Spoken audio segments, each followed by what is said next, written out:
Reproductive health. The physical and mental well-being of an individual is regarding as an individual's health. तो basically अगर कोई इंसान शारीरिक और मानसिक दोनों ही रूप से स्वस्थ है तब हम उसे इंडिविजुअल की हेल्थ कहते हैं. To keep the body healthy every human being at any age needs to have a balanced diet. शरीर को स्वस्थ रखने के लिए किसी भी ह्यूमन बीइंग के लिए जरूरी है कि वो हर उम्र में बैलेंस डाइट का सेवन करे. The person must also observe personal hygiene and undertake adequate physical exercises. उस व्यक्ति को पर्सनल हाइजीन कह सकते हैं जिसे व्यक्तिगत स्वच्छता का भी ध्यान रखना चाहिए और साथ में जरूरी फिजिकल एक्सरसाइजेस भी करनी चाहिए. During adolescence however this become even more essential as the body is growing. Adolescence यानी टीन एज में ये सारी चीजें और भी जरूरी हो जाती हैं क्योंकि उस वक्त हमारा शरीर ग्रो कर रहा होता है, हमारे शरीर में काफी सारे चेंजेस हो रहे होते हैं. हम सबको पता है कि हम सब खुश तभी रह सकते हैं जब हमारा शरीर स्वस्थ है. इसीलिए बहुत जरूरी है कि हम अपने शरीर को स्वस्थ रखने के लिए सबसे पहले तो संतुलित आहार का सेवन करें और दूसरा हम अपनी शारीरिक स्वच्छता का और अपनी शरीर की फिटनेस का भी ध्यान रखें. Nutrition needs of the adolescence. Adolescence is a stage of rapid growth and development. Adolescence जो हमारी एज होती है या फिर जो टीन एज होती है उसमें बहुत ही तेजी से ग्रोथ हो रही होती है हमारे शरीर की और साथ ही कई तरह के डेवलपमेंट भी हो रहे होते हैं. Hence the diet for an adolescent has to be carefully planned. इसीलिए बहुत जरूरी है कि जो एडोलेसेंट या फिर जो टीनेज में जो डाइट ली जाती है वो परफेक्टली प्लान्ड हो. जो डाइट टीनेजर को दी जाती है वो अच्छे से प्लान्ड हो, केयरफुली प्लान्ड हो. You have already learn what a balanced diet is. हमने पहले भी पढ़ा है कि बैलेंस्ड डाइट क्या होती है, संतुलित आहार क्या होता है. Recall that a balanced diet means that the meals include proteins, carbohydrates, fats and vitamins and in requisite proportions. हमें याद करिए कि जो बैलेंस डाइट होती है जिसका मतलब होता है बेसिकली कि हमारी डाइट में सब कुछ होना चाहिए, प्रोटीन, कार्बोहाइड्रेट, फैट, विटामिन और ये सारी चीजें एक प्रॉपर मात्रा में होनी चाहिए. अवर इंडियन मील, हमारा जो भारतीय खाना है, जो भारतीय भोजन है, of roti, rice, dal, pulses and vegetables is a balanced meal. हमारा जो भारतीय खाना है वो एक बैलेंस्ड मील होता है, वो एक संतुलित आहार होता है. Milk is a balanced food in itself. हमारा जो दूध होता है वो अपने आप में ही एक बैलेंस्ड फूड होता है.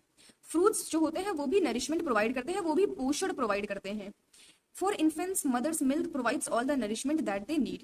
इन्फेंट्स के लिए यानी जो बहुत छोटे बच्चे होते हैं उनके लिए जो नरिशमेंट होता है वो माँ का मिल्क, उन्हें जितने भी नरिशमेंट की जरूरत होती है वो सारा माँ की मिल्क द्वारा उन्हें मिल जाता है. Iron bills blood and iron rich foods such as leafy vegetables, jaggery, meat, citrus, Indian gooseberry which is also known as amla are good for adolescents.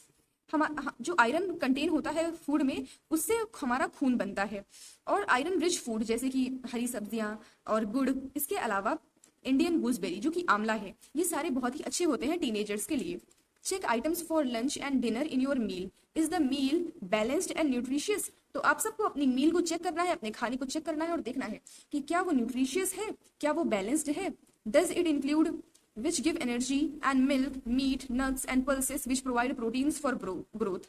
क्या आपके खाने में ऐसी चीजें हैं जो बेसिकली आपको एनर्जी प्रोवाइड करती है और साथ में ऐसी चीजें जैसे कि दूध, नट्स और दाल जो बेसिकली हमें प्रोटीन प्रोवाइड करती है. Also does it include fats and sugar that give energy. और क्या उसमें फैट्स और शुगर भी इंक्लूडेड है जो कि एनर्जी प्रोवाइड करते हैं, ऊर्जा देते हैं. What about fruits and vegetables which are protective foods? और फ्रूट्स और वेजिटेबल्स जो कि बेसिकली इम्यूनिटी बिल्ड करते हैं और जिन्हें हम प्रोटेक्टिव फूड्स भी कह सकते हैं. चिप्स एंड पैक्ड और tinned snacks though very tasty should never replace regular meals as they do not have adequate nutritional value.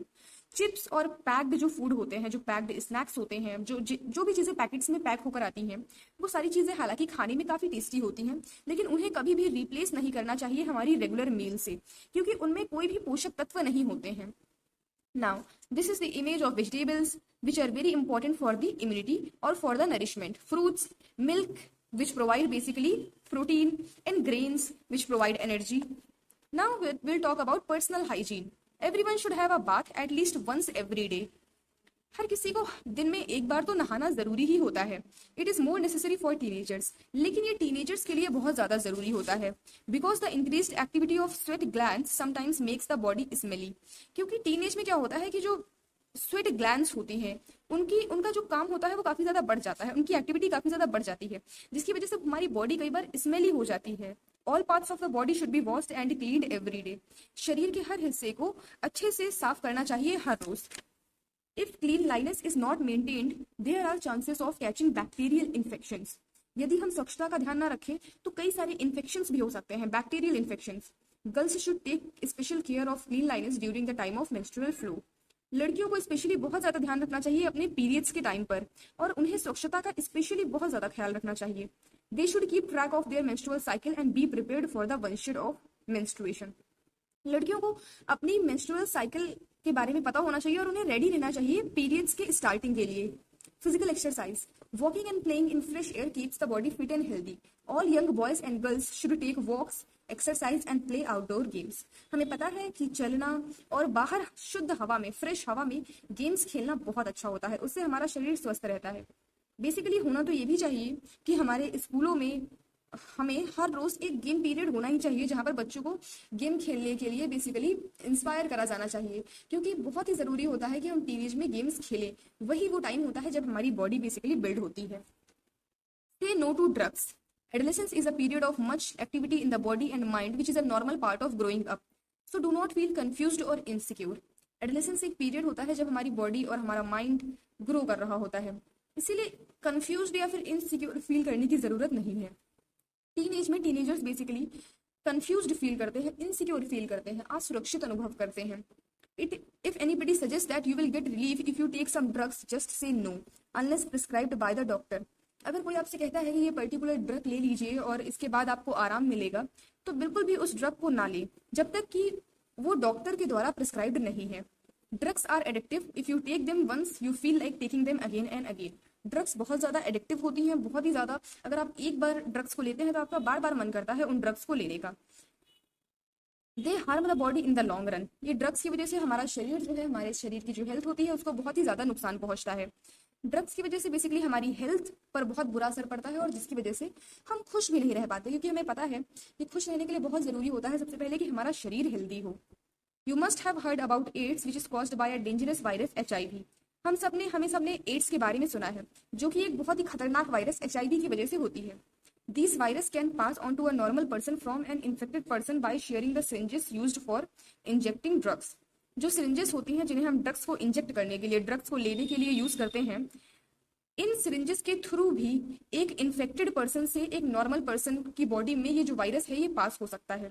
It can also be transmitted to an infant from the infected mother through her milk.